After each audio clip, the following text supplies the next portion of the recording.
오늘도 주님께 예배드릴 수 있도록 허락하시는 감사드립니다. 성령님을 통하여 인도하시고 보호하시는 주님과 감사하시는 감사와 찬양과 영광을 돌립니다. 오늘도 주님 앞에 모였사오고 우리 중에 함께하시는 하나님의 사랑이 아물며 영의 양식을 통하여 부족한 가운데 나오고 저희들의 믿음을 더욱 세우게 하옵소서. 참 진리이시며 유일한 생명이신 주님을 믿고 의지하며 살기를 원합니다. 하지만 오늘 통해 돌이켜보면 하나님 앞에 많은 죄를 범했음을 고백하지 않을 수 없습니다. 다만 저희들이 믿는 것은 주님의 보혈뿐입니다. 저희의 허물과 추악한 모든 죄를 똑똑히 수 있습니다. 이 시간 말씀을 두고 당에 서신 목소리를 기억하시고 말씀을 선포하실 때 성령의 하나님의 도우심으로 하나님의 기뻐하시는 뜻을 깨닫는 시간이 되게 하셔서 이 모든 말씀 거룩하신 예수님의 이름으로 기도드립니다. 아멘. 예, 우리 하나님 말씀 봅시다. 오늘 하나님 주시는 말씀은 누가복음 2장입니다. 누가복음 2장 1절로 우리 20절까지의 말씀. 제가 가진 성경으로 신약 성경 89쪽에 있는 누가복음 2장 1절로 20절까지의 말씀입니다. 제가 봉독해 드리도록 하겠습니다. 누가복음 2장입니다. 그때 가이사 아구스도가 영을 내려 천하로 다 호적하라 하였으니 이 호적은 구레뇨가 수리아 총독이 되었을 때에 처음 한 것이라. 모든 사람이 호적하러 각각 고향으로 돌아가매 요셉도 다윗의 집 족속이므로 갈릴리 나사렛 동네에서 유대를 향하여 베들레헴이라 하는 다윗의 동네로 그 약혼한 마리아와 함께 호적하러 올라가니 마리아가 이미 잉태하였더라. 거기 있을 그때에 해산할 날이 차서 첫 아들을 낳아 강부에 싸서 그 위에 누였으니 이는 여관에 있을 곳이 없음이로라. 그 지역의 목자들이 밤에 밖에서 자기 양떼를 지키더니 주의 사자가 곁에 서고 주의 영광이 그들을 두루비치매 크게 무서워하는지라. 천사가 이르되 무서워하지 말라. 보라 내가 온 백성에게 미칠 큰 기쁨의 좋은 소식을 너희에게 전하노라.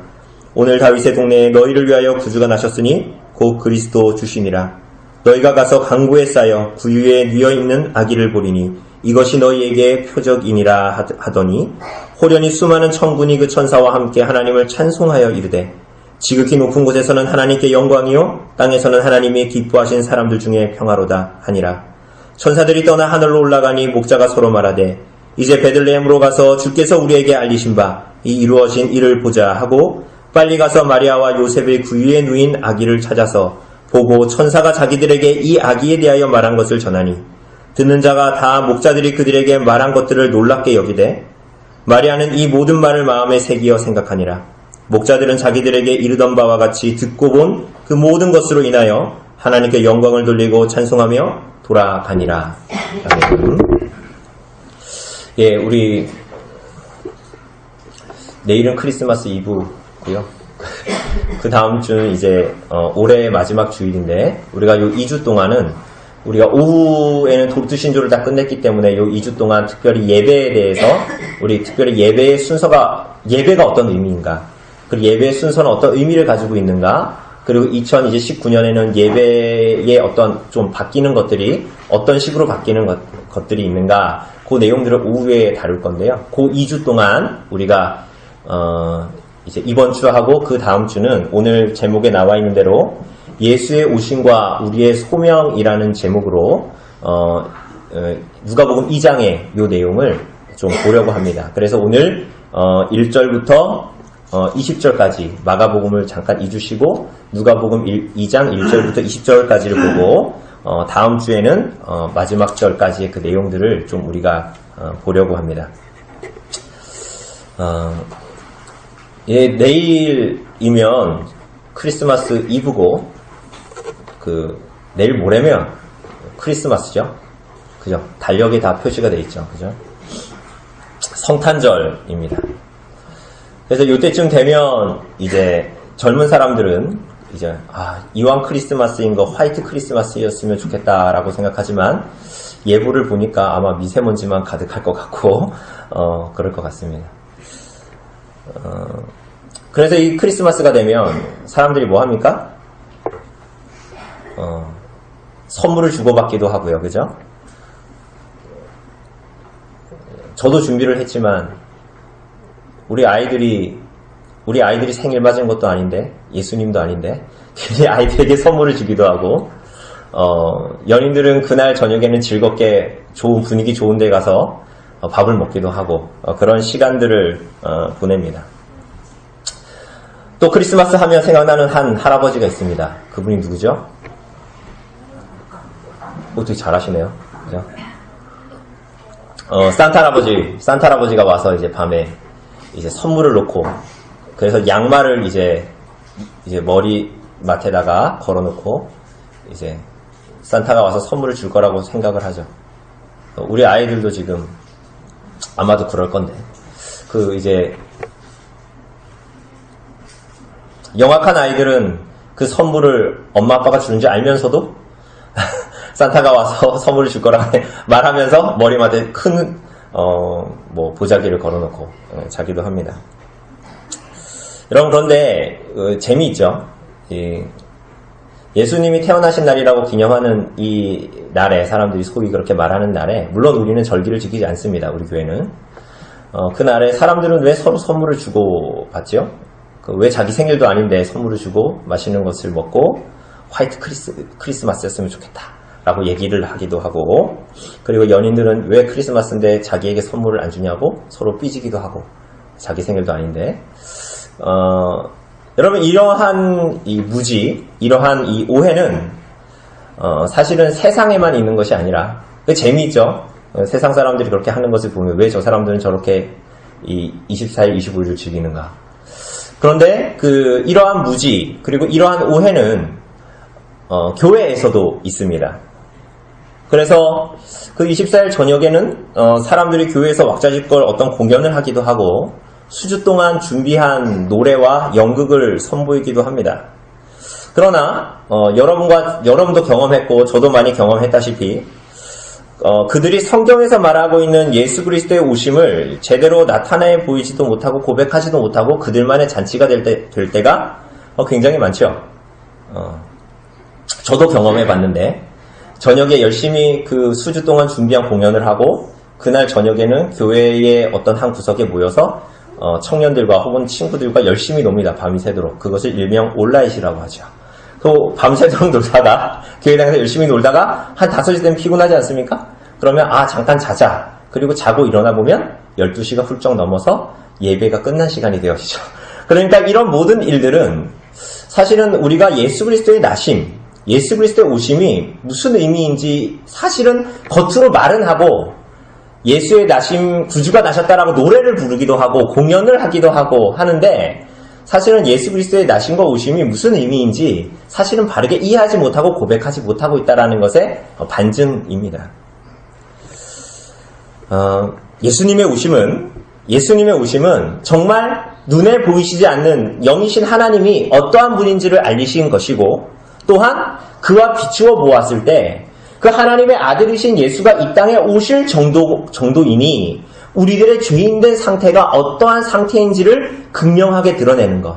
하나님의 지극히 높으심, 그분의 은혜와 긍휼과 자비가 어떠한지를 보이는 사건인 반면 또한 우리들의 죄인됨이 얼마나 그 간극이 큰가 하는 것들을 아주 잘 보여주는 날이 성탄절, 예수의 오심의 날인 것이에요. 오늘날 세상은 차치하고라도 교회가 그 의미를 상실한 채 살아갑니다. 주님의 오심에 대한 오해와 무관심은 그런데 오늘날 여러분과 저에게만 있는 것이 아니라 오늘 이 시대에만 있는 것이 아니라 성경을 들여다보면 예수께서 오셨던 그때에도 있었어요. 그때에도. 오늘날만 있었던 게 아닌 것이에요. 여러분 오늘 본문을 보면 가이사 아구스토가 로마 제국에 명을 내려서 로마 제국 안에 있는 모든 사람들로 하여금 호적하라고 얘기합니다. 호적하라고. 그죠? 이 가이사 아구스토라고 나오죠. 여러분 아구스토라는 사람 누군지 아십니까? 역사를 좋아하시는 분들은 아실 텐데 이 사람이 이제 그 가이사가 무슨 얘기냐면 시저. 황제, 로마 황제를 부를 때 시저라고 부르지 않습니까? 그러니까 아구스토는 뭐예요? 우리가 이렇게 한글로 표시를 하니까 아구스도 이렇게 나오죠. 우리 사도행전에서 보았다시피 그 백부장 얘기할 때 이탈리아 부대의 백부장인데 우리 성경에는 뭐라고 나와요? 이달리아라고 나오죠. 그게 그거 같은 거예요. 오늘도 여기 아구스도라고 나오죠. 이거 아우구스투스입니다. 그럼 로마의 역사를 재미있어 하시는 분들은 옥타비아누스라고 들어보셨을 거예요. 이 옥타비아누스가 바로 이 가이사 아구스도, 이 시저, 이 아구스도입니다. 그런데 이 사람이 로마 전국에 다 호적하라는 거예요. 호적하라. 그래서 가이사 아구스도가 호적하라 하니 2절에 말한 대로 그때가 언제다? 이 호적은 구레뇨가 수리아 총독되었을 때. 여러분 수리아가 어디입니까? 시리아입니다. 시리아. 그러니까 이거 한글로 이게 표시하니까 수리아라고 되어져 있는데 시리아의 총독으로 구레뇨라는 사람이 있었을 때에 이러한 일이 일어났다라고 누가가 기록합니다. 그래서 사람들은 모두 다 호적을 하기 위해서 자기 고향으로 갑니다. 지금으로 하면 만약에 전부 다 호적하십시오. 만약에 이렇게 하면은 가까운 동사무소에 가든가 내 고향이 다른 데 있어도 인터넷으로 하든가 그렇겠지만 이 시대는 그런 시대가 아니니까 호적하기 위해서 다 자기 고향으로 가는 거예요. 그러니까 요셉은 예수의 육신적인 아버지였던 육신적인 요셉이 육신적인 예수님의 아버지라고 하는 말은 오해하지 않으시겠죠, 그죠? 예수님은 성령으로 잉태되셨으니까. 어쨌거나 그 육신의 아버지였던 요셉이 유다 족속이기 때문에 유다에 속한 베들레헴으로 향하게 됩니다. 그 누구하고 같이 가요? 5절에서 보는 대로. 약혼한 누구요? 마리아. 그러니까 마리아와 함께 갑니다. 그런데 마리아는 이미 어떤 상태였습니까? 이미 성령으로 말미암아 잉태된 상태였습니다. 임신한 상태였습니다. 그죠? 우리가 알다시피 요셉과 마리아의 정상적인 어떤 성관계를 통해서가 아니라 요셉과 마리아가 약혼한 상태였는데 성령으로 말미암아 잉태되었어요. 마리아가. 그죠? 그런데 그래서 이제 베들레헴으로 호적을 하러 갔는데 요셉이 유다 지파이기 때문에 그런데 그곳에 갔는데 해산할 날이 찼어요. 그래서 아이를 낳게 되었는데 그분이 누구십니까? 하나님의 아들이신데 성육신했다라는 게 뭐예요? 하나님은 영이신 분이십니다. 그죠? 하나님은 영이신데 소유리문답 웨스트민스터 소유리문답 사문답에서 말하는 것처럼 하나님은 영이신데 눈에 보이지 않는 분이신데 그 하나님의 아들도 동일한 분이신데 그분이 어떻게? 여러분과 저와 같은 육신을 입고 이 땅에 오셨습니다. 그래서 그것을 뭐라 그래요? 성육신이라고, 인카네이션이라고 얘기하는 거예요. 그런데 그분의 오심이 어땠어요? 여러분, 하나님의 아들이 이 땅에 오시면 어디에 태어나셔야 할 것 같아요? 저희 집 같은 집안 말고 어떤 집안에? 저 서울의 반포에 엄청 부자인 집에 태어나야 될 것 같고 엄청난 가문에 태어나야 될 것 같은데 예수님이 어떻게 태어나셨어요? 요셉이라는 가난한 목수의 집안에서 태어나셨습니다. 더구나 7절에 보니까 어때요? 우리 이제 다음 주 정도면 아마 잘하면 내일 우리 심정민 형제의 우리 아들인 온유가 교회에 잘하면 오게 되는데 여러분 그 아이가 태어나고 나서 어떻게 합니까? 요즘에는 산부인과에서 딱 아이가 태어나면 바로 그 산부인과 건물에 뭐가 있어요? 뭐가 있습니까? 산후조리원이 있어서 바로 이렇게 바로 이렇게 따뜻하게 막 들어가고 막 관리가 들어가고 막 그러지 않습니까? 근데 오늘 예수님은 태어나셨는데 여관에 자리가 없어요. 다른 복음서에도 나와있지만 누일 곳이 없어 예수를 어디에 누웠어요? 강보에 싸서 거친 천에 싸서 어떻게 해요? 짐승의 구유에 누이게 됩니다. 여러분 근데 누가는 오늘 본문에서 3번이나 이 얘기를 반복합니다. 구유에 누이신 예수, 구유에 누이신 분 이렇게 얘기합니다. 여러분 그분이 누구세요? 예수 그리스도. 여러분 왜 예수님이 짐승의 구유에 누여지게 됐습니까? 여관에 묵을 곳이 없어서인지 혹은 돈이 없어서인지 어떤 이유건 간에 짐승의 염을 통해 아기 예수를 뉘었다라는 것은 예수님이 하나님의 아들이신 예수님이 이 땅에 오신 이유와 목적이 무엇인지를 아주 그분의 나심 자체가 분명하게 보여주고 있어요.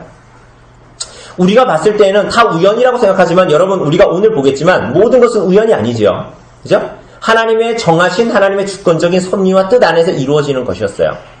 예수의 이 짐승, 강부에 쌓여 짐승의 구유에 누이신 이 일은 예수께서 앞으로 하나님의 뜻 안에서 행하실 구속사역의 그 의미가 무엇인지를 아주 잘 보여줍니다. 그 시작부터. 그래서 빌립보서 2장 6절 이하에 보면 이렇게 기록합니다. 그는 근본 하나님의 본체시나 하나님과 동등됨을 취할 것으로 여기지 아니하시고 오히려 자기를 비워 종의 형체를 가지사 사람들과 같이 되셨고 사람의 모양으로 나타나사 자기를 낮추시고 죽기까지 복종하셨으니 곧 십자가에 죽으심이라. 예수님은 하나님의 본체이시오 하나님의 아들이시지만은 동등됨을 취할 것으로 여기지 아니하시고 종의 형체, 여러분과 저와 같은 몸을 입으시고 육신을 입으시고 이 땅에 오셨다라는 것입니다. 그리고 그분이 오신 이유와 목적대로 자기를 낮추시고 하나님의 뜻에 복종하셔서 십자가에 죽기까지 복종하셨다라고 하십니다. 그것이 바로 강구에 쌓여 구유에 누이신 예수 그리스도, 그리고 그분의 모습을 통해서 예수께서 하실 일이 무엇인지를 아주 잘 시작부터 드러내고 있는 것이에요. 우리 사랑하는 여러분, 예수께서 여러분과 저를 구원하시기 위해서 이 땅에 오셨습니다. 무엇으로도 아무런 소망이 없는 여러분과 저와 같은 자들을 위해서 하나님의 아들께서 육신을 입고 이 땅에 오셨습니다. 여러분과 저는 태어나서 여러 가지 돌봄을 받지요. 조금 전에 얘기한 것처럼 여러 가지 따뜻한 곳에서 돌봄을 받기도 하고 사람들, 엄마, 아빠나 주변 사람들의 관심, 애정을 받습니다. 그러나 오늘 예수님은 철저한 무관심 속에서 사람들의 무시 속에서 나셨습니다. 이 아기의 탄생은, 이 예수의 탄생은 온 세상의 모든 것들을 바꾸어 놓을 탄생이었음에도 불구하고 어느 누구도 눈여겨보지 않았습니다. 하나님의 아들이 오셨는데 걸출한 사람들, 왕궁에 사는 사람들, 서기관이나 제사장들, 그 사람들이 이것을 환영하지 않았습니다. 누가 이 소식을 접하게 됩니까? 누가 먼저 이 소식을 기쁘게 받게 되죠? 하나님께서 누구에게 구주의 탄생의 소식을 알립니까? 8절에 보면 밤에 밖에서 양떼를 지키던 목자들이지요. 하나님께서는 이 구주의 탄생, 선지의 예언대로 예수 그리스도께서 나실 이 메시아의 탄생을 왕궁의 좋은 옷을 입고 있는 자들, 서기관과 바리새인들과 영적인 종교 지도자들에게 나타내신 것이 아니라 밤중에 양떼를 지키고 있던 목자들에게 나타내십니다. 여러분, 목자 어떤 사람들입니까? 이 목자들 어떤 사람들이죠? 사회에서 이리저리 치이고 밀리다가 결국은 양치기로 전락한 사람들, 사람들에게 도둑 취급을 받으면서 멸시를 받았던 사람들이 바로 이 목자들입니다. 하나님께서 이 메시아의 탄생을 가장 먼저 낮고 비천하고 세상이 보기에 아무 쓸모없고 유용하지 않은 자들에게 나타내십니다. 여러분, 왜 그렇게 하시죠? 왜 하나님께서 이 온 세상을 바꿔놓으실 너무나 놀라운 이 탄생, 심지어 우리가 보는 대로 세상의 역사를 BC와 AD 예수님의 탄생을 기준으로 그 전과 후를 나누는 이 전무후무한 하나님의 아들의 탄생을 왜 왕궁에 있는 유명한 사람들에게 나타내지 않고 이 비천한 목자들에게 쓸모없어 보이는 세상이 보기엔 비천한 사람들, 눈길을 주지 않는 사람들에게 왜 이 메시아의 탄생을 나타내십니까? 예수가 오신 이 사건은 그야말로 선지자들에게 예언하신 그대로 오신 이 메시아의 구원의 사건은 의인을 부르러 온 것이 아니요, 마음이 부한 자들을 위하여 온 것이 아니요, 건강한 자들을 위하여 온 것이 아니라 여러분과 저와 같은 병자들, 여러분과 저와 같은 아무런 소망이 없는 이 죄인들을 위해서 예수께서 오셨기 때문이시오. 비참하고 절망 가운데 소망 없이 살아가는 죄인들을 위한 오심이 바로 구주 예수 그리스도의 오심이라는 것을 보여주시기 위함이었어요. 그래서 이 소식이 가장 먼저 그들에게 전해지는 것입니다. 그래서 여러분, 크리스마스에는, 예수님이 태어나신 날에는 좋은 걸 먹고 마시면서 흥청망청하게 보내기 위해서 우리에게 주어진 날이 아니라 오히려 정말 내가 누구인지를 목도해야 하는 날이 크리스마스죠. 내가 얼마나 죄인이고 오늘도 내가 너무나 비참한 존재이고 절망 가운데 실상 아무런 소망이 없는 상태로 이 세상을 살아가면서도 당장 내일 죽어도 아무렇지 않을 금수와 같은 짐승과 같은 아무런 소망이 없는, 영적으로 너무 어두워서 그 현실조차도 우리 스스로가 목도하지 못하기 때문에 나 이 정도면 잘 살고 있는데 뭐, 나 이 정도면 만족해, 그래도 내가 돈벌이를 앞으로 쭉 할 수 있어, 우리 집안이 그래도 굶어 죽지 않아, 여기에 만족하는, 영적으로 너무나 어두워서 우리 자신이 아무런 소망이 없다는 것까지도 목도하지 못하는 여러분과 저와 같은 인생에게 예수 그리스도께서 참된 구원과 참된 소망이 되시기 위해서, 구원하시기 위해서 이 땅에 오신 날이지요.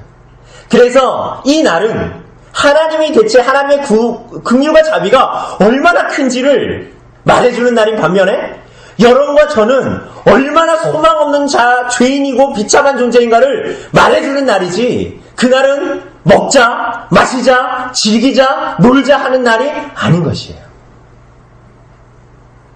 오히려 이 날은 금식하는 날이죠. 오늘 사랑하는 여러분, 그러한 자들에게, 목자들에게 어떤 일이 일어나죠? 9절을 보면 누가 나타납니까? 주의 사자, 천사들이 곁에 섭니다. 그리고 그들에게 무엇이 비쳐요? 뭐가 비칩니까? 주의 영광이, 이게 뭐예요? 환한 빛이, 내가 그렇게 찾았지만 세상에서 볼 수 없었던 나와 같이 비참하고 절망적인 존재에게 한 번도 세상이 비추어주지 못했던, 세상에 존재하지 않는 주의 영광과 환한 빛이 비춰지는 거예요. 그래서 그들이 내가 세상에서 한 번도 보지 못했던 그 빛이 비치자 어떻게 합니까? 이 사람들이 반응이 어때요? 무서워, 두려워, 떱니다. 이 목자들에게 천사가 말하기를, 무서워하지 말라, 내가 온 백성에게 미칠 큰 기쁨의 좋은 소식을 너희에게 전하여 주겠다. 이게 뭐예요? 복음의 소식이에요. 이 소식이 뭡니까? 하나님의 아들 구주 예수가 이 땅에 오셨다라는 것이에요. 오늘 본문에 보니까 뭐래요? 오늘 다윗의 동네에, 우리가 다음 주에 볼 겁니다. 우리가 사무엘서 수요일날 봤잖아요. 그럼 다윗의 언약이 탁 떠올라야 돼요. 내가 오늘 다윗의 동네에 너희를 위하여 구주가 나셨으니 곧 그리스도 주시니라. 여러분, 이 얼마나 기쁘고 즐겁고 영광스러운 소식입니까? 여러분, 이것이야말로 복음입니다. 여러분, 이것이야말로 복된 소식입니다. 여러분과 저와 같이 아무런 가망성 없는 죄인들에게, 속속들이 우리들 마음 구석구석을 찾아보아도 선한 것이 없고, 오히려 가장 선한 것이 여러분들에게 주어져도 여러분의 인생을 통틀어 다 망가뜨려버리는 여러분과 저와 같은 죄인들에게 우리를 구원하시기 위해서 다윗의 동네에 언약대로 하나님께서 하나님의 아들을 보내주셨다. 여러분, 복음이에요. 여러분, 이것이 복음입니다. 이것이 여러분과 저에게 유일한 위로가 돼야 되는 거예요. 세상에서 볼 수 없었던, 만날 수 없었던 환한 빛이 비추어집니다. 죄인 중에 괴수인 여러분과 저와 같은 자들에게 이 빛이 비춰지는 거예요. 여러분, 무엇이 정말 복된 소식이에요? 여러분의 인생에 정말 뭐가 위로가 됩니까? 여러분, 뭐가 채워지면 위로가 되든가요? 여러분, 그렇지가 않아요. 여러분의 삶이 안정적이면 여러분의 마음이 채워지든가요? 여러분의 영혼이 만족을 얻던가요? 여러분, 그런 일은 없어요. 유일한 위로가 예수가 이 땅에 오셨다라는 이 너무나 단순한 진리가 여러분과 저와 같은 인생들에게 유일한 위로, 인생의 모든 것을 통틀어서 유일한 위로가 되는 것입니다. 그런데 이 예수의 오심은 세상의 눈길과 관심을 끌지 못했어요. 그러나 그분의 오심은 하나님의 백성들에게 미칠 큰 기쁨의 소식이었고, 선지자들을 통해서 하나님께서 예언하셨던 메시아의 오심이었습니다. 여러분, 그런데 예수님이 어디에서 태어나십니까? 어디에서 태어나시죠? 네, 그래서 마구간이 메이드 인 어디예요? 어디에서 어느 도시에서 태어나셨습니까? 어느 마을에서? 베들레헴에서 태어나셨습니다. 그런데 복음서에 보면 예수님을 흔히 어디 사람이라고 부르죠? 갈릴리 나사렛 사람이라고 부르죠. 여러분, 그래서 요한복음 우리가 봤지만 요한복음 1장에 빌립이 나다나엘에게 그 성경에 예언됐던 그 메시아가 오셨다라고 얘기하니까 나다나엘이 뭐라 그럽니까? 나사렛에서 무슨 선한 것이 날 수 있는가? 이렇게 말하죠. 그죠? 이게 무슨 얘기죠? 그러니까 나다나엘이 어떤 사람이에요? 나다나엘이 무식한 사람이 아닙니다. 나다나엘이 무화과 나무 아래에서 말씀을 묵상하고 있는 사람이 어떤 사람입니까? 하나님의 나라가 성경에 예언된 대로 도래하기를 기다렸던 사람이 이 나다나엘이에요. 그런데 이 나다나엘이 가지고 있는, 그리고 우리가 보고 있는 이 성경에서 메시아가 나사렛에서 날 것이라는 말이 없거든요. 어디서 나요? 베들레헴. 어디에 나옵니까, 그게? 그러니까 이 모든 일들은 우연이 아니에요. 예언되어져 있습니다. 여러분, 미가서에 보면, 미가서 5장 2절에 보면 이렇게 기록합니다. 베들레헴 에브라다야, 너는 유다 족속 중에 작을지라도, 아주 작은 고울일지라도 이스라엘을 다스릴 자가 내게서 나올 것이라, 그의 근본은 상고에 영원에 있느니라. 이렇게 예언합니다. 그러니까 그의 근원이 상고에 있다라는 것은 예수가 메시아가 하나님이시다라는 것을 얘기하고, 그렇지만 그분이 어디에서 나신다? 유다 족속 중에 가장 작은 고울인 어디? 베들레헴에서 나실 것이다 라고 예언하고 있는 것입니다. 오늘 사랑하는 여러분 보이십니까? 하나님께서 선지자를 통해서 예언하신 그 예언은 그야말로 진실로 이 땅에서 성취됩니다. 여러분, 그런데 어떻게 성취됩니까? 어떻게 성취돼요? 여러분, 예수가 갈릴리 나사렛 사람이라고 불린 이유는 뭡니까? 그 아버지 요셉이 어디에 살았기 때문에? 갈릴리 나사렛. 그죠? 이건 무슨 얘기를 하는 거예요? 그런데 미가서 5장 2절에서 예언된 대로 예수님께서 메시아가 베들레헴에서 태어나셔야 합니다. 하나님께서 하나님의 구속의 역사를 이루시는데 어떻게 일하십니까? 로마의 가이사 아구스토의 명을 통하여 온 세상을 호적하게 함으로 요셉으로 하여금 베들레헴으로 오게 하여 해산할 기간을 맞이하게 하고 예수께서 베들레헴에서 나게 하시는 거예요. 여러분, 이것이 무슨 얘기죠? 우리가 눈에 보기에는 로마 제국의 찬란함이 위대해 보이고, 로마 황제의 그 강력한 힘이 세상에 어떤 것보다도 위대해 보이고, 지금도 다큐나 EBS 다큐를 보면 로마 제국이 어땠다, 로마가 지배했던 땅이 어땠다, 로마 황제가 어떤 사람이었다, 그들의 찬란한 문화를 자랑하지만 하나님께서 하나님의 아들 예수 그리스도를 이 땅에 보내시고 예언대로 하나님의 말씀을 이 세상 가운데 성취하시는데, 가이사 아구스토라는 세상이 보기에 위대한 사람, 세상에 위대해 보이는 역사, 사람들이 추앙하는 그 모든 것들을 들어서 이용해서, 사용해서 하나님의 뜻을 이루신다라는 거예요. 우리는 이렇게 생각하죠. 로마의 역사 한가운데 어쩌다 보니 예수께서 나셨다. 그렇지가 않아요. 하나님께서 크신 로마 제국의 역사 자체가 예수님의 탄생을 위해서 준비된 것뿐이에요. 대단한 나라와 유명한 왕들, 그죠? 다 어떻게 됐죠? 그들의 나라가 영원할 것 같았지만 인류의 모든 역사에 한 경점일 뿐이었어요. 한 점을 찍을 뿐이었어요. 그 나라는 영원한 나라가 아니에요. 여러분, 역사가 영어로 뭡니까? 죄송합니다. 영어로 뭐예요? 히스토리입니다. 그의 이야기예요. 이 세상의 모든 역사는 하나님의 역사예요.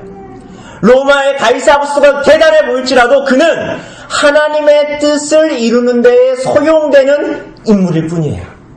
세상은 그들을 추앙하고 떠받들지만 그 대단한 부를 자랑하지만 여러분 그는 하나님의 손에 사용되고 그 기한이 떨어지면 버려지게 되는 하나님의 손에 그냥 도구일 뿐이에요. 그러나 왜소하고 사람들의 눈에 띄지 않고 사람들은 무시하는 그 작은 겨자씨와 같은 하나님의 나라를 가지고 오시는 예수 그리스도 그분의 탄생과 그분의 오심을 위해서 이 모든 것들이 준비되어지고 사용되어지는 것일 뿐입니다.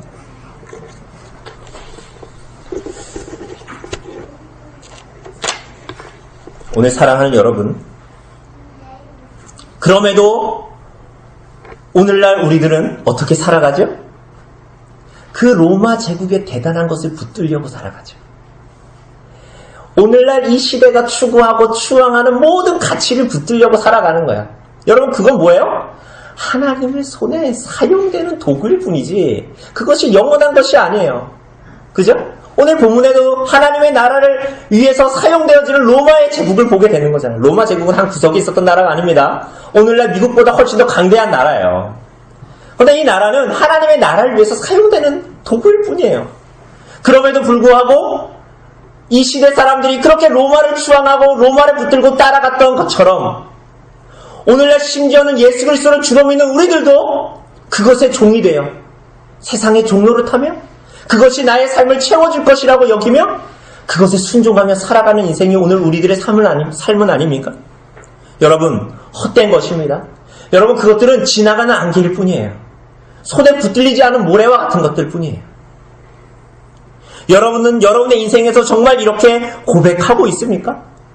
여러분은 오히려 내가 예수를 믿노라 하지만 성경에서 분명히 그렇게 얘기하고 있는 구절을 믿노라 하지만 로마 제국이 위대하고 대단하다는 것에 여러분의 인생을 다 쏟아붓고 세상이 좋다, 대단하다, 가치를 부여하고 있는 그 모든 가치에 여러분의 모든 인생을 쏟아부으면서 살아가고 있지는 않습니까?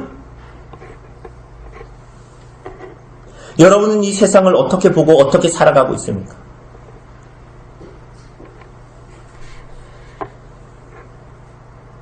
여러분, 우리가 사는 이 세상, 우리가 오늘 살고 있는 이 세상은 무엇인가가 확실하고 명확하고 합리적이라고 말하면서 그것을 추구하는 시대를 오늘 여러분과 저는 살고 있습니다.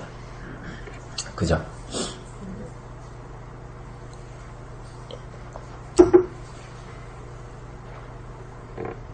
TV 얘기해서 죄송한데 알쓸 신작 보면 막 과학자들이 나오거든요. 천문학 뭐 이런 걸 공부했던 물리학자들도 막 나옵니다. 그런데 그들의 모든 얘기는 다 과학에 집중되어져 있습니다. 여러분 그런데 여러분 과학이라는 것이 정말 명확하고 확실한 진리입니까? 여러분 그것으로 모든 것이 설명이 됩니까? 그렇지 않다는 것. 인류가 달을 밟았다고 해도 그것을 통해서 알 수 있는 것은 우주의 신비와 광대함에 비해서 지구는 모래 알갱이와 같다라는 것 뿐이었어요.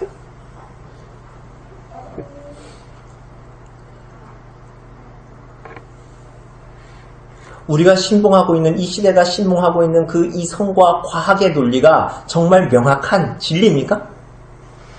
여러분 GMO 아십니까? GMO? 유전자 조작 식물 GMO. 그래서 유전자를 조작해서 원래 토마토가 요만한데 이만하게 만들어서 대량 생산을 할 수 있고, 그죠? 우리가 대부분 우리 마트에서 사 먹는 슈퍼에서 사 먹는 모든 두부는 거의 대부분 유전자를 조작해서 만든 콩으로 만든 두부죠. GMO 식물, GMO 식물, 뭐 작물 이렇게 얘기하는데. 그것을 처음에 만들었을 때 사람들이 어땠을까요? 이 조작해서 요만한 옥수수를 이만하게 만들 수 있다는 거예요. 뭐 어땠을까요, 사람들이? 신기해할 뿐만이 아니라 박수를 쳤겠죠. 왜? 저 기아에 허덕이고 있는 모든 인류를 이제는 배불리 먹일 수 있다. 이렇게 생각했죠. 그죠? 그런데 어떤 일이 벌어지죠? GMO를 유전자 조작 식물을 개발한 사람이 뭐라 그래요? 그거 먹지 말라고 얘기합니다. 왜 먹지 말라고 얘기했을까요? 그거 당장 많이 먹어서 요만한 옥수수 이만한 거 먹으니까 기분 좋죠? 좋아 보일지 몰라도 그게 여러분의 몸에 무슨 일을 벌일지 확인된 바가 없어요.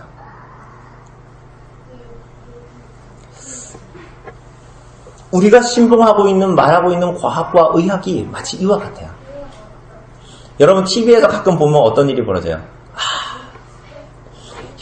야, 맹문동이 좋다더라, 몸에. 기관지에 맹문동이 최고래. 막 뉴스에서 막 아침마당 저녁에 나온 프로에서 건강 프로 막 명심보감 이런 게 막 나오잖아요. 그럼 막 그걸 열심히 먹죠, 사람들이. 한두 달 동안. 그리고 한두 달 지나면 또 거기서 뭐라 그래요? 근데 그걸 너무 많이 먹으면 또 안 된다. 그러니까 또 다른 걸 또 잘 먹어야지. 그것만 너무 또 이렇게 먹으면 또 몸에 안 좋다. 뭐 이런 얘기를 하죠. 오늘날 세상 사람들이 생각하고 있는 너무나 자명하다고 말하는 과학과 의학의 모든 지식과 모든 그 이론들은 그것이 정말 진리라고 추구하면서 살아가는 것 같지만 여러분 그것은 자명한 진리가 아니죠. 금방 언젠가 뒤집혀질 어떤 사실의 추구인 거예요. 사랑하는 여러분, 이와 같습니다. 인간 역사의 모든 찬란한 것들은 유한하고 명확하지가 않아요. 그것은 단지 하나님의 손에 일시적으로 사용될 뿐이고 아들 예수 그리스도의 복음과 교회에 하나님께서 사용하시는 도구일 뿐이라는 것을 여러분 기억해야 됩니다. 로마의 제국에 우리가 살고 있는 이 세상에 목매어 살아가면 안 되는 것입니다. 여러분, 우리는 큰 기쁨의 좋은 소식이 구주의 오심이라는 것을 목도하고 그분의 다시 오심을 기다리면서도 정작 왕궁의 사람들과 유명한 사람들과 종교 지도자들이 한 것처럼 로마 제국의 반응과 어떠함에 더 민감하게 반응하고 이 세상이 흘러가는 이 세상의 시류에 더 민감하게 반응하여 마치 카멜레온처럼 거기에 적응하며 살아가야 된다라고 말하고 있진 않아요? 여러분 기억하십시오. 그렇게 살았던 사람들은 구주 예수의 오심을 목도하지 못했습니다. 이 기쁜 소식에 절대 동참하지 못했다라는 것을 여러분 기억하십시오. 하나님의 큰 일과 선지자들의 예언의 성취와 먼 자들로 그들이 나타났고 오히려 그 기쁜 소식은 목자들에게 전해졌습니다. 그 표적이 뭡니까? 12절에서 뭐라 그럽니까? 같이 읽어보죠. 12절 시작. 너희가 가서 강구에 쌓여 그 위에 누워있는 아기를 보리니 천사들이 그 위에 찬송하며 뭐라 그럽니까? 지극히 높은 곳에서는 하나님께 영광이요 땅에서는 하나님이 기뻐하신 사람들 중에 평안하다. 이 구주 예수의 나심이 지극히 높은 곳에서는 하나님께 영광이래요. 왜 그렇습니까? 예수께서 이 땅에 오셔서 하실 모든 사역을 통해서 예수 그리스도가 누구에게 영광을 돌리는 거예요?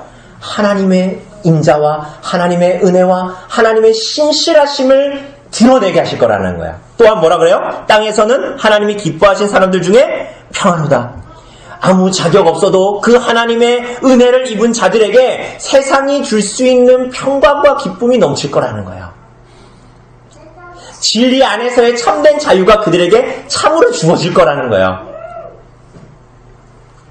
여러분, 목자들은 7절에서 나타난 일들을 목도하게 됩니다. 12절에서 천사들이 말한 그대로의 아기를 보게 됩니다. 베들레헴으로 가서 강보에 쌓여 구유에 뉘어있는 아기를 목격하게 되죠. 정말 천사가 전해준 그 이야기가 정말이었어요. 그래서 이 목자들이 어떻게 합니까? 그 요셉과 마리에게 가서 천사들이 한 말을 그대로 그들에게 전하지요. 그리고 20절에 보면 목자들은 듣기만 한 것이 아니라 본 것을 어떻게 합니까? 그것으로 인해서 어떻게 합니까? 하나님께 영광을 돌리며 하나님을 찬송하고 높였어요. 여러분, 이들이 이후에 어떤 삶을 살았을까요? 그리고 목자들은 돌아가죠. 이들이 이제 어떻게 살았을까요? 그 이전에 구주의 오심과 하나님의 은혜를 목도하지 못했던 옛생활로 돌아갔을까요? 그렇지 않았겠죠. 나 같은 자를 살리신, 나 같은 자에게 이 복음을 주신 하나님께 영광을 돌리며 하나님을 높이며 하나님의 구주 예수 그리스도로 말미암는 구속을 간절히 기다리며 이 땅을 살지 않았겠습니까? 여러분, 이 사람들이 돌아가서 로마의 종로를 타며 살았을까요? 이 사람들이 세상의 종노릇하며 살았을까요? 아니요.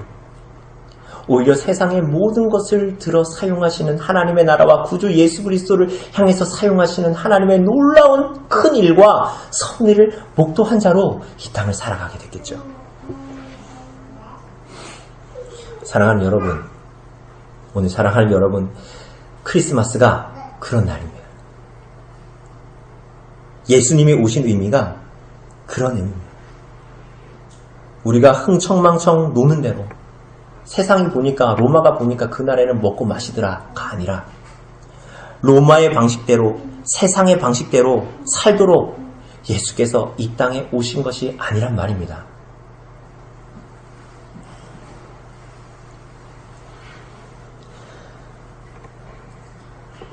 구원의 여망이 없는 여러분과 저와 같은 사람들에게, 그럼에도 불구하고 불신앙의 삶을 허탄하게 허무하게 살아가는 여러분과 저와 같은 사람들에게 우리들을 구원하시고 참된 진리 안에서의 자유를 주시기 위해서 구주께서 이 땅에 오신 것입니다.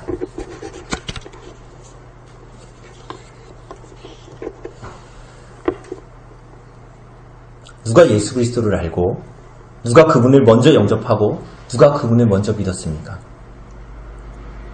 사랑하는 여러분, 크리스마스를 즐길 줄 알았지, 세상이 놀아야 한다니까 먹고 마시고 놀 줄 알았지, 누가 그분의 오심이 진리를 누가 알고 믿었습니까? 여러분, 예수께서 처녀의 몸에서 나시죠. 그런데 이것은 그저 우연히 되어진 일이 아닙니다.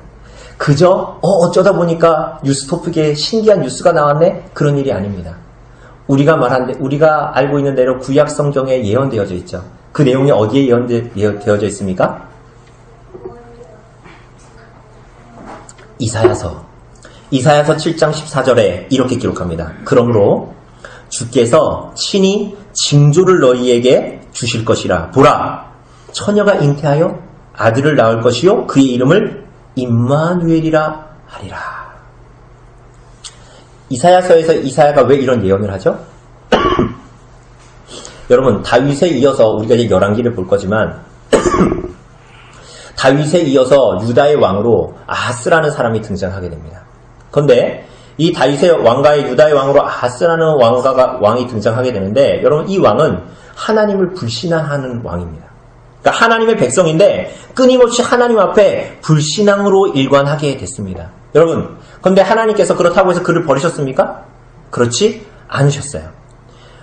오히려 그의 불신앙과 배교에도 불구하고 하나님께서 임마누엘, 하나님이 우리와 함께 계시는 그 은혜를 오히려 이스라엘 백성들에게 베푸시기를 원하셨습니다. 그 약속의 표적이 뭡니까?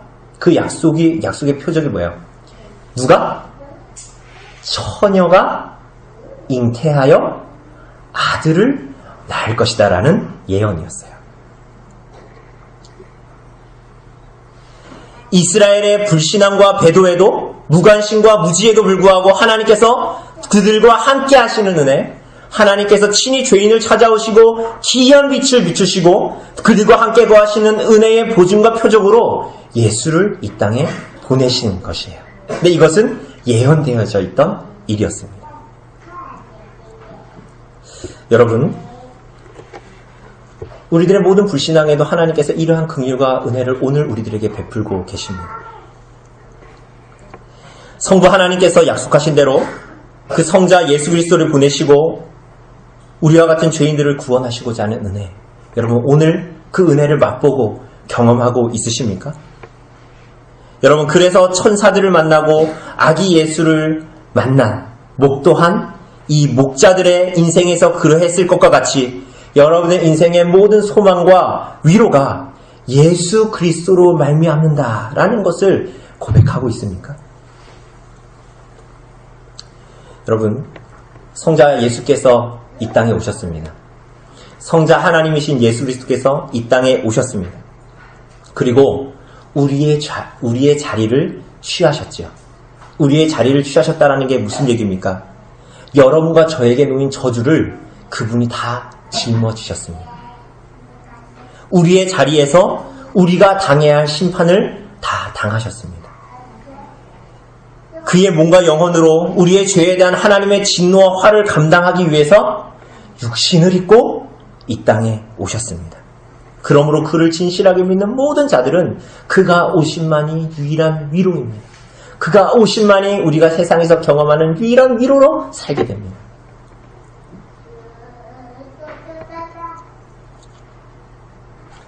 오늘 사랑하는 여러분, 여러분은 그렇게 하나님께 영광을 돌리고 그분을 기뻐하고 그렇게 그분을 찬송하고 있습니까? 여러분이 성령으로 말미암아 영적으로 깨닫고 보고 들은 그 모든 복음의 증거들을 전하기 위해 여러분의 인생의 모든 것을 다하여 그 기회들을 선용하고 사용하고 계십니까?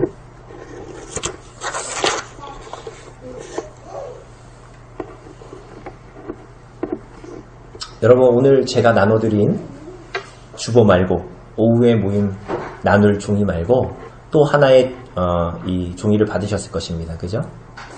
지금 중국에서 일어나고 있는, 우리 뭐 중국 하면 뭐 베이징에 여행이나 가고 뭐 베이징 덕이나 먹고 이런 식으로 생각하지만 지금 중국에서는 핍박이 일어나고 있습니다. 특별히 교회를 향한 핍박들이 굉장히 강렬하게 일어나고 있고, 제가 드린 그 종이에 있는 그 글은 그 이른비 언약교회라는 그 교회의 장로님이 도망을 가면서 쓴 편지예요.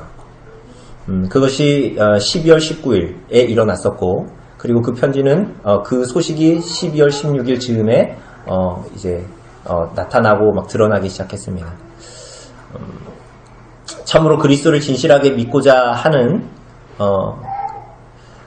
그들이 모두 다 그 형제와 자매들이 한 자리에서 예배드렸는데, 그 모든 사람들이 교회당 혹은 그 성교의 집까지 찾아가서 그들을 모두 다 끌고 갔고, 그들이 지금 어디에 있는지 알지 못합니다.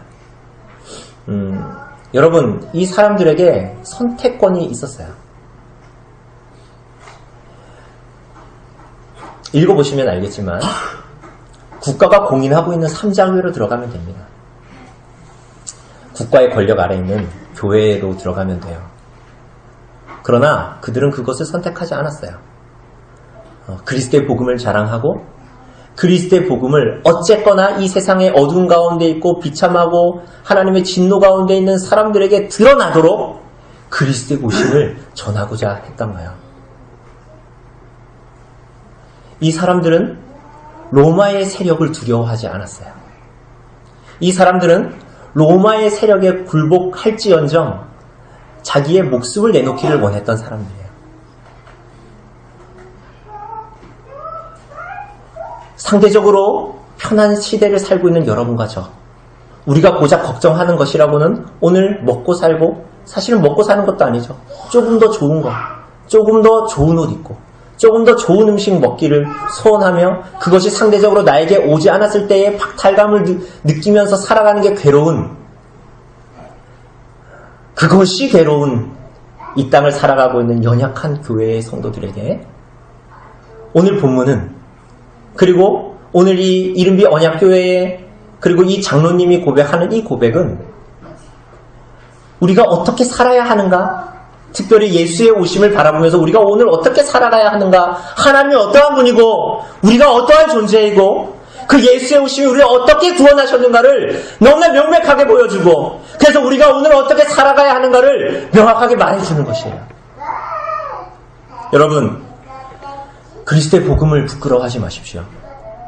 그리스도의 십자가를 부끄러워하지 마십시오. 여러분, 그분은 오늘 구유에 벌거벗은 아기로 있는 분이 아닙니다. 누가는 오늘 본문을 시작하면서 누구를 말했죠? 가이사 아구스토를 말했습니다. 여러분, 그 사람은 우리가 알고 있다시피 그 유명한 시저죠? 아구스토라고 말했지만 우리가 많이 들은 아우구스투스. 이 사람은 로마의 모든 내전을 마무리한 사람이에요. 그 내전으로 죽은 사람들 가운데 마지막으로 죽은 사람이 안토니우스인데, 이 사람이 누구냐면, 여러분들이 다른 사람은 모르지만 이 사람은 알죠? 그 유명한 왕, 이집트의 클레오파트라의 연인이었던 안토니우스가 그 내전의 마지막으로 죽게 되고 그 모든 내전을 평정한 사람이 이 가이사 아구스토입니다. 그래서 이 사람은 자기 아버지를 신으로 추대하고 그 이후에 황제 제정을 세우고 나서 자기는 신의 아들이다. 이렇게 말합니다. 그런데 오늘 본문은 놀랍게도 하나님의 아들, 참 신의 아들 예수의 오심을 말하면서 1절에서 누구를 말해요? 세상이 말하고 있는 신의 아들 누구요? 가이사 아구스도를 말하는 거예요. 이게 무슨 얘기입니까? 여러분과 제가 보고 있는 세상의 가치, 세상이 대단하다고 너희들 뭐 하고 있냐 늦기 전에 그것을 따라가라라고 말하고 있는 이 세상, 가이사 아구스도가 신의 아들이 아니라 누가?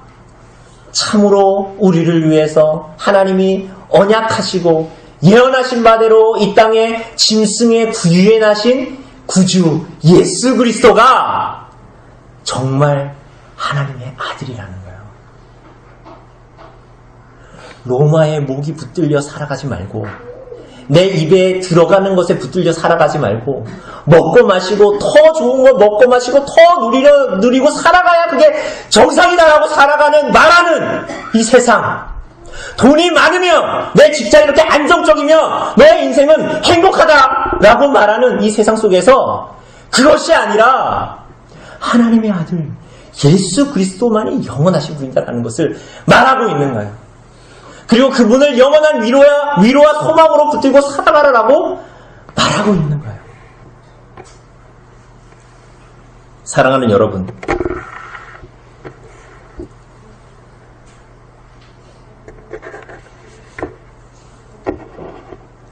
예수께서 이 땅에 오시는 그날 모든 사람들이 목도하게 될 거야. 자신들이 부인하고 자신들이 미워했던 예수가 만유의 주이시고 만왕의 왕이심을 모든 역사를 통해서 모든 인류가 모든 만물이 목도하게 될 날이 있을 것입니다. 여러분, 가이사 아구스도는 예수님을 몰랐죠. 그 이후의 왕들은 마치 중국의 이른비 언약교회가 경험하고 있는 것처럼 그 위에 모든 황제들은 교회를 죽이려고 했어요. 교회를 박해했습니다. 그런데 너무나 놀랍게도 그들이 승리하지 못했습니다. 우리들이 알고 있다시피 약 300년 이후에 가이사 아구스도의 후예들은 그리스도인이 됩니다. 로마의 제국이 승리한 게 아니라 짐승의 구유에 나신 예수가 가주는 이제 올해의 마지막 주일인데 우리가 요 2주 동안은 우리가 오후에는 도르트 신조를 다 끝냈기 때문에 요 2주 동안 특별히 예배에 대해서 우리 특별히 예배의 예배가 어떤 의미인가, 그리고 예배의 순서는 어떤 의미를 가지고 있는가, 그리고 2019년에는 예배의 어떤 좀 바뀌는 것들이 어떤 식으로 바뀌는 것들이 있는가, 그 내용들을 오후에 다룰 건데요. 그 2주 동안 우리가 이제 이번 주하고 그 다음 주는 오늘 제목에 나와 있는 대로 예수의 오심과 우리의 소명이라는 제목으로 누가복음 2장의 요 내용을 좀 보려고 합니다. 그래서 오늘 1절부터 20절까지 마가복음을 잠깐 2주 쉬고 누가복음 2장 1절부터 20절까지를 보고 다음 주에는 마지막 절까지의 그 내용들을 좀 우리가 보려고 합니다. 내일이면 크리스마스 이브고 내일 모레면 크리스마스죠. 그죠? 달력에 다 표시가 돼 있죠. 그죠? 성탄절입니다. 그래서 이때쯤 되면 이제 젊은 사람들은 이제 이왕 크리스마스인 거 화이트 크리스마스였으면 좋겠다라고 생각하지만 예보를 보니까 아마 미세먼지만 가득할 것 같고 그럴 것 같습니다. 그래서 이 크리스마스가 되면 사람들이 뭐 합니까? 선물을 주고받기도 하고요. 그죠? 저도 준비를 했지만 우리 아이들이 생일 맞은 것도 아닌데 예수님도 아닌데 괜히 아이들에게 선물을 주기도 하고 연인들은 그날 저녁에는 즐겁게 좋은 분위기 좋은 데 가서 밥을 먹기도 하고 그런 시간들을 보냅니다. 또 크리스마스 하면 생각나는 한 할아버지가 있습니다. 그분이 누구죠? 되게 잘하시네요. 그죠? 산타 할아버지가 와서 이제 밤에 이제 선물을 놓고, 그래서 양말을 이제 머리맡에다가 걸어놓고, 이제 산타가 와서 선물을 줄 거라고 생각을 하죠. 우리 아이들도 지금 아마도 그럴 건데, 이제 영악한 아이들은 그 선물을 엄마 아빠가 주는지 알면서도 산타가 와서 선물을 줄 거라 말하면서 머리맡에 큰 보자기를 걸어놓고 자기도 합니다. 여러분, 그런데 재미있죠. 예수님이 태어나신 날이라고 기념하는 이 날에, 사람들이 소위 그렇게 말하는 날에, 물론 우리는 절기를 지키지 않습니다. 우리 교회는. 그 날에 사람들은 왜 서로 선물을 주고 받죠? 왜 자기 생일도 아닌데 선물을 주고 맛있는 것을 먹고 화이트 크리스마스였으면 좋겠다 라고